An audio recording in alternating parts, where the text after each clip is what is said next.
Silence is not emptiness.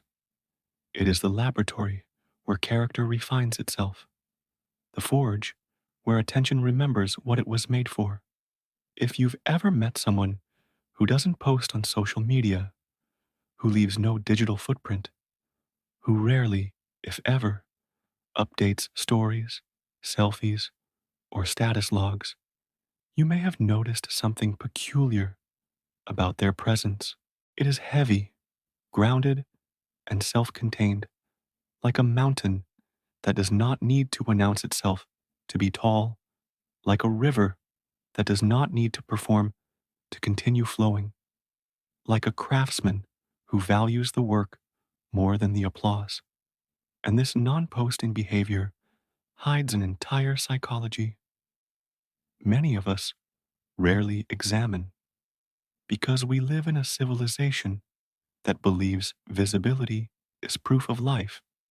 Yet for those who resist the compulsion to broadcast, the inner life becomes the primary arena of accomplishment and the wellspring of power.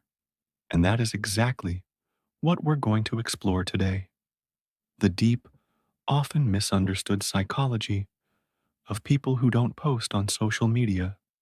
These are not necessarily antisocial hermits or technophobes frozen in a past century, and they are not always the too cool for the internet elitists either, because often they are ordinary people with uncommon clarity about attention, identity, and energy.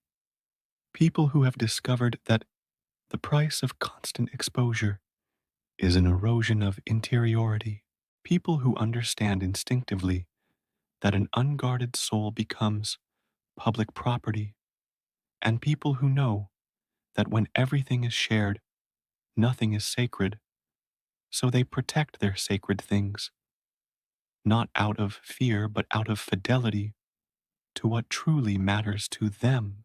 In Jungian terms, their choice is often an expression of individuation, the process of becoming who you truly are beneath the noise of collective opinion, because individuation requires a relationship with the unconscious, and that relationship is born in silence, in solitude, in the unlit room of the mind where images rise without an audience, where thoughts aren't dressed for the algorithm, and where the self whispers in a dialect that cannot be spoken in short form spectacle.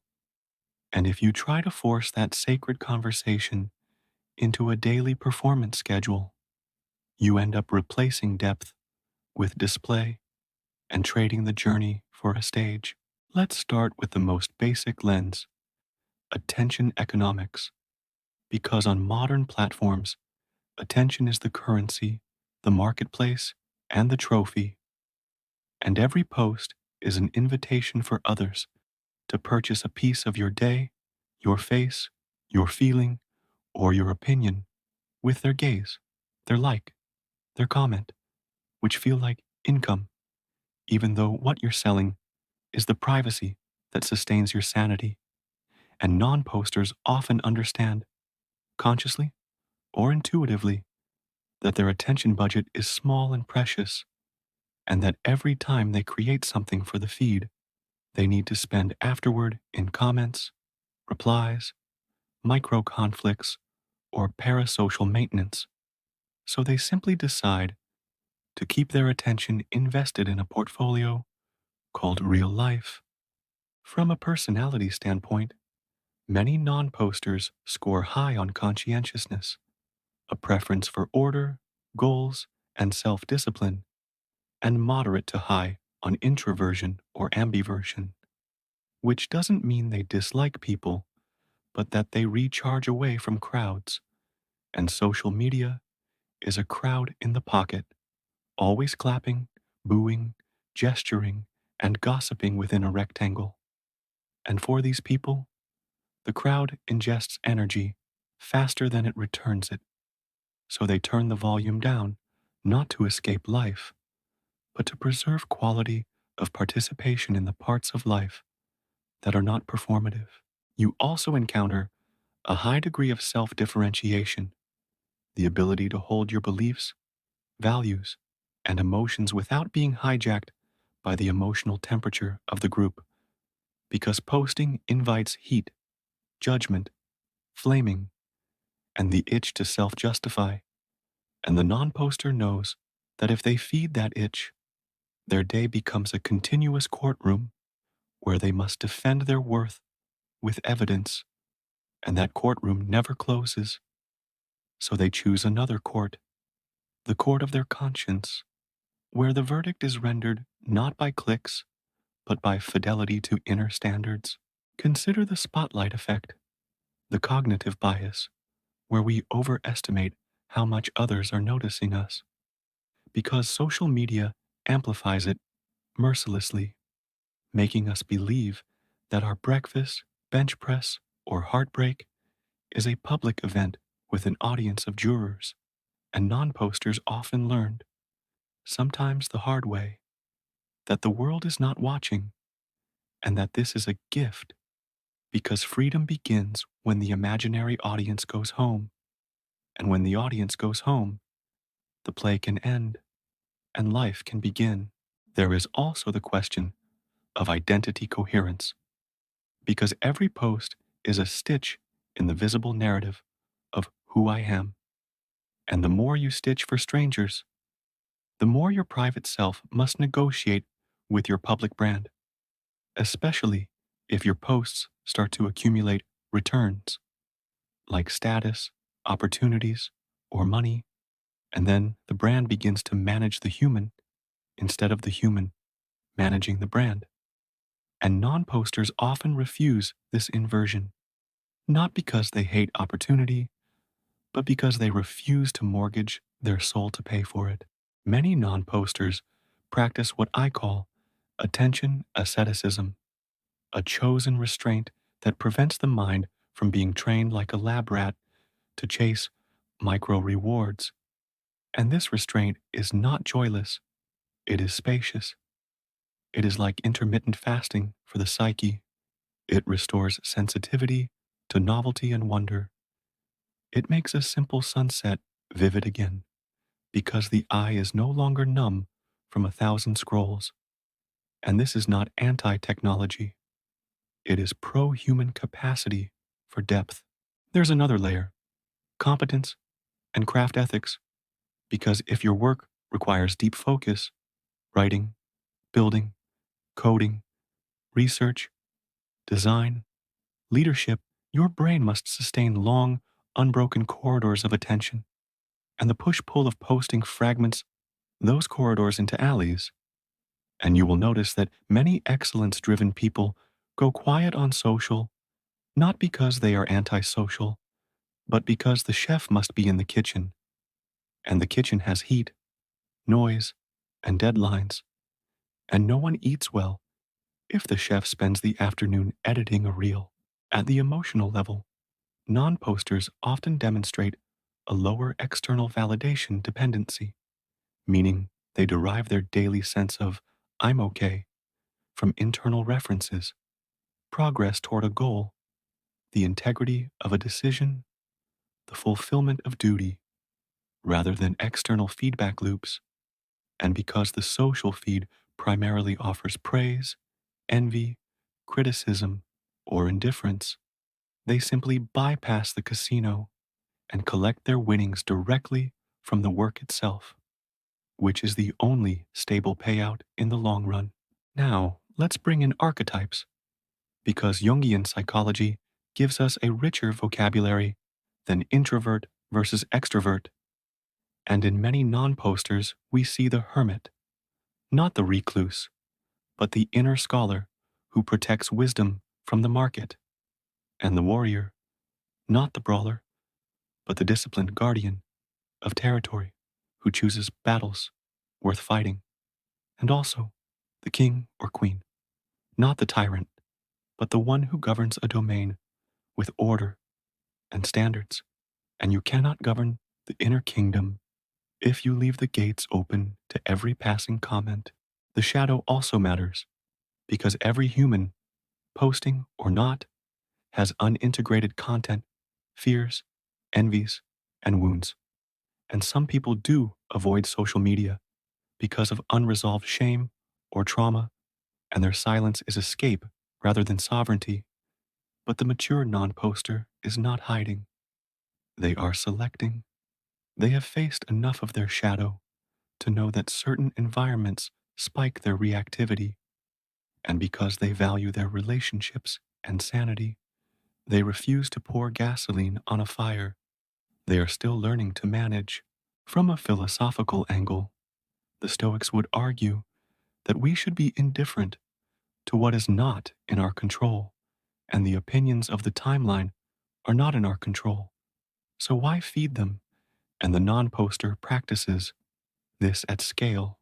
Focus on what you govern: your actions, virtues, commitments, craft, and release the rest to oblivion, which is not apathy, but dignity. The kind of dignity that does not beg for attention because it is busy building a life that earns it naturally. Let's address the myth that non posters are less social or less successful, because in many circles, the most connected people are invisible online. They host small dinners, they mentor quietly, they invest in relationships that grow in the shade, and they treat trust as something to be planted rather than performed.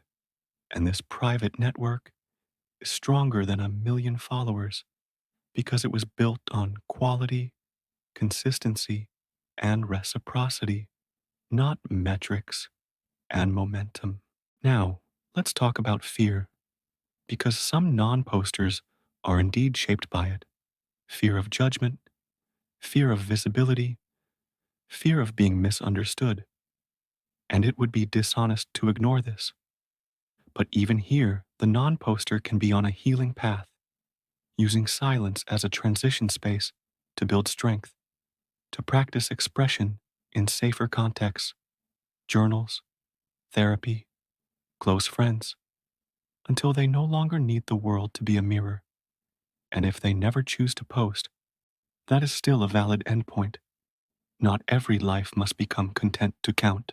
We should bring in the concept of self authorship, the ability to be the primary writer of your life narrative, because posting as a lifestyle often demands continuous narration, and continuous narration subtly replaces living with explaining. And when you're always explaining, you're always editing for an audience that may not understand context, nuance, or growth. And the non poster gives themselves permission to grow privately, to change without needing to announce the patch notes of their personality. In leadership, a non posting executive may strike some as aloof, but watch their meetings, their hiring decisions, their crisis management, and their strategic cadence. And you'll notice that their power does not depend on PR. It depends on competence and trust, on clarity and accountability. And in a storm, the team would rather follow a quiet captain who knows the sea than a loud influencer who knows the camera, because survival favors substance over spectacle. Let's introduce the idea of privacy as a positive good rather than the absence of sharing, because privacy is the condition for intimacy, the container that allows tenderness to flourish without spectators. And non posters often protect the small garden of love and friendship under the prohibition of public performance. And that protection increases the temperature of intimacy like a greenhouse, amplifying growth that would die in the wind of public scrutiny, because not everything tender survives exposure. For creators who choose not to post personally, there is often a separation between craft and persona. They release the work under a brand, a studio, a label, or a product, letting the creation carry the weight of communication while the person remains sovereign. And this arrangement is ancient Think artisans whose names we never learned, but whose cathedrals still stand. And the digital age did not change the principle that the maker can be private while the making is public. They also understand the ethics of speech, that words create worlds, and to speak publicly is to plant seeds in other minds. So they speak less but choose words with higher nutrient density. And because they don't have the habit of posting daily, they don't feel compelled to fill silence with filler, which means when they do speak, in a room, on a call, in a letter, their words tend to land with more gravity because they were forged in the quiet instead of rushed out to meet a schedule. Now, this does not make non posters morally superior. It makes them differently organized around values of depth, privacy, and sovereignty. And posting can also be done with integrity and art. But the point is to respect the psychology behind refusal, to recognize that in a culture of exhibition, non exhibition is itself a meaningful stance. And like any stance, it can be healthy or unhealthy depending on motive, context, and integration with the rest of one's life.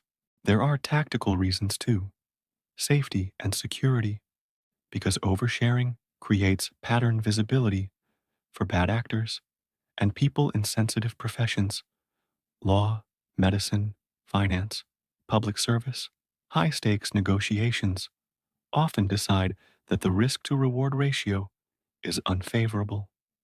And this decision is not paranoia, it's prudence. And prudence is a virtue that rarely trends because virtues don't trend, they endure. Let's step into the critique that non posting is selfish, that society benefits when we share experiences, knowledge, and stories.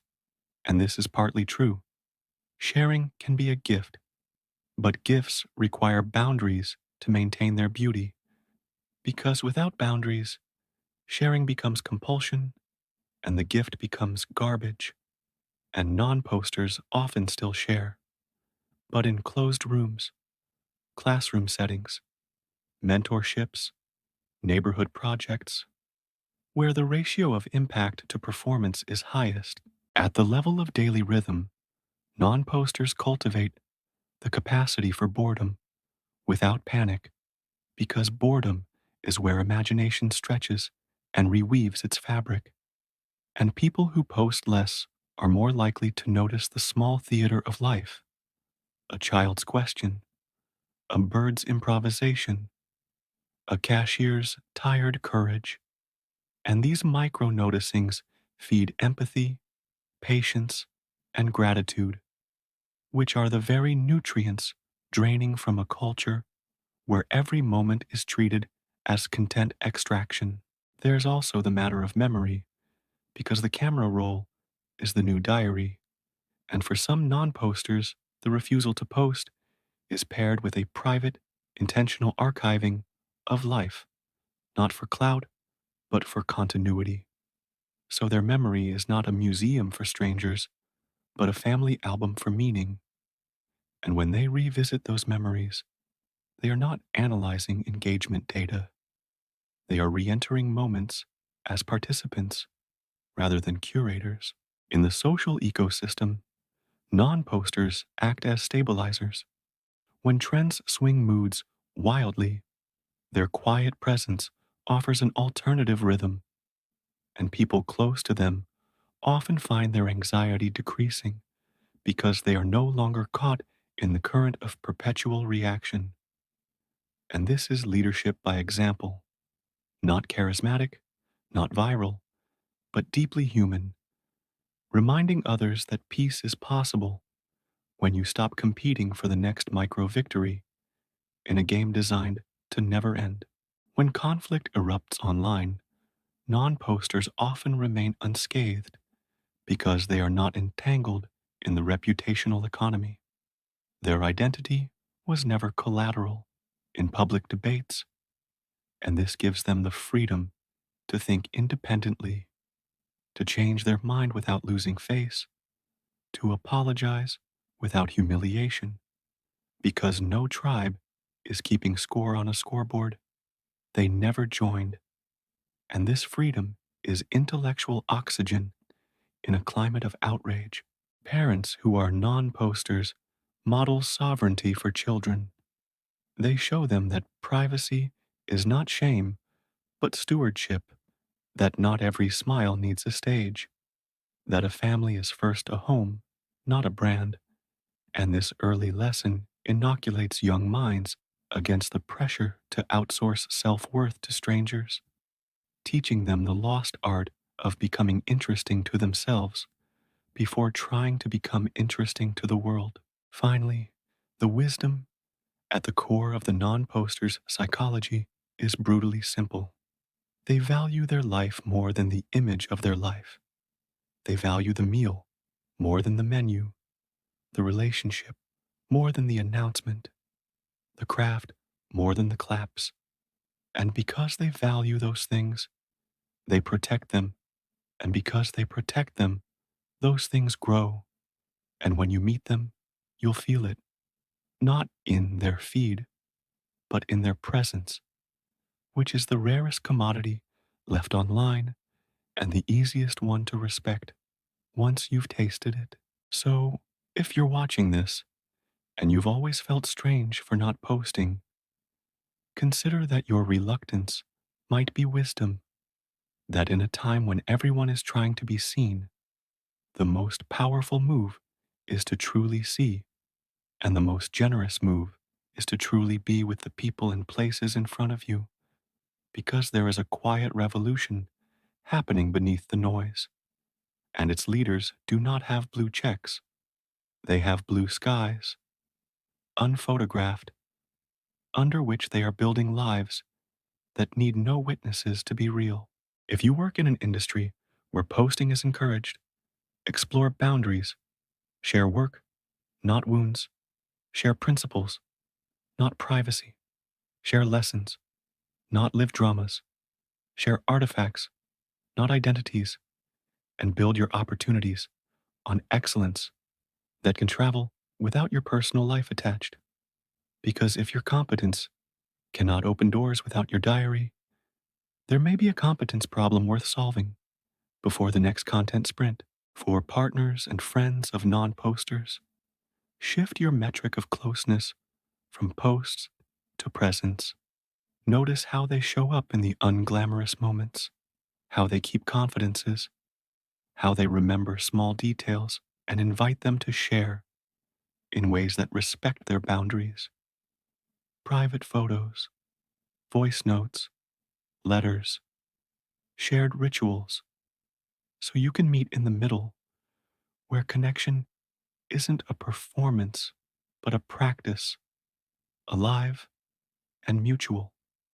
In closing, the psychology of people who don't post on social media is not a puzzle to be solved or a problem to be fixed. It is a philosophy to be understood, a temperament to be respected, and perhaps a medicine to be tasted in doses appropriate to your life. Because in an age of endless display, the rarest art is to be deeply real without needing to be widely seen.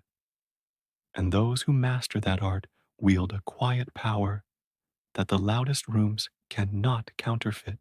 And maybe that is the final paradox. By choosing invisibility, they become unforgettable in person. By choosing privacy, they become legible to themselves. By choosing to build rather than broadcast, they become people whose lives will still matter when the servers go dark, whose love will still be known when the comments are gone, and whose work will still stand when the platforms change. And if that sounds like the kind of strength you want, perhaps the first place to find it is not in another post, but in another moment of intentional, unapologetic, liberating silence. Because in the end, the algorithm rewards attention But life rewards alignment, and alignment thrives in the quiet.